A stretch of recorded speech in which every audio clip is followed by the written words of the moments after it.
Hello everyone, welcome to How To With You, the best place for your no BS crypto tutorials. In this video, we're going to be taking a look at what is a DAO. It's going to be giving you guys a brief overview, and then I'm going to be going into some examples of some cool DAOs I find personally that are interesting. And then I'll go into exactly what are the purposes of a DAO, what are the benefits of getting into one, and things like that. So just make sure you leave a like and subscribe to the channel. It means a lot to us. And yeah, let's get into it. So what exactly is a DAO? Well, DAO stands for Decentralized Autonomous Organization, which basically just means an organization that runs itself. So basically what it really is it's kind of like a mini government where a bunch of people all over the world or in a community come together as one, and they all agree on a specific set of rules, and there's basically no central leadership. So there's no president like in the United States of government, there's no dictators, there's not one person that decides. It's all kind of spread equally, power to everyone, power to the people. There's proposals that you could submit and vote on, and everything's on chain. So everyone could see who voted on what. Basically, it's very transparent. The blockchain, you could see whatever goes on the blockchain. You can't trick the blockchain. So DAOs, I think, are going to be an important part of our future, and it might be a good idea to start getting involved now. So one example that I want to show you guys right here is this DAO. This is the Buy the Denver Broncos DAO. So this DAO is trying to raise $4 billion to own the Denver Broncos, which is pretty insane to think about it. So basically, they're trying to get a bunch of people and pool all their money together to own this franchise. And essentially what that would do is make anybody who's in part of this DAO is a co-founder of the Denver Broncos, which is a pretty cool thing to say. Hey, I'm a co-owner of the Denver Broncos. Like, that is epic, and I'm sure you get some cool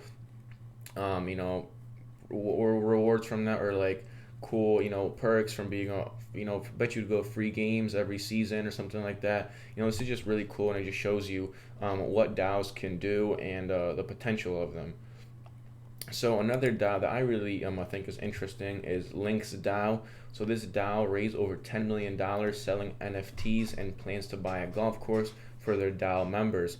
So basically what they did is said, hey, why don't we fundraise with an NFT and collect some money so we could build a golf course, and the only people who could join this golf course are the people who own this NFT.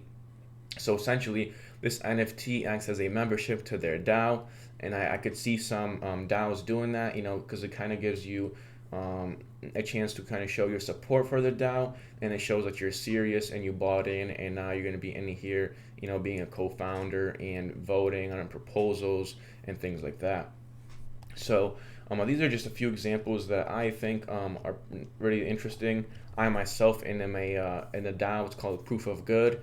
Now I'm going to be showing you a clip by the founder of Proof of Good. He explains DAOs really well. I couldn't have said it any better, and I'll get back to you guys when that is over. What DAO stands for, DAO, is Decentralized Autonomous Organization. And in the pure Web3 blockchain sense, it's a governing system where people can vote and introduce new ideas or proposals. And together as a community, they will vote in or out whether they want to change the rule set that this community actually all agrees upon. And what's special in the Web3 space is that governance is actually built on chain. So these are a series of smart contracts where you don't have to trust the individuals participating, you just trust the system because everybody's actually accurately voting and representing their ideas. So that's kind of the core concept behind a DAO, is that it's really a fundamental set of rules that are on chain that any community can adopt for themselves and actually govern. And what I think is most beautiful about that is it is fully decentralized. So it means that there is no one dictator. There's not one cabal of leaders that decide everything for the organization. The community is actually empowered to have ownership and stake and to say, no, I don't think what you're doing is correct. This is a better pathway for the community and for how we want to drive the future of this product.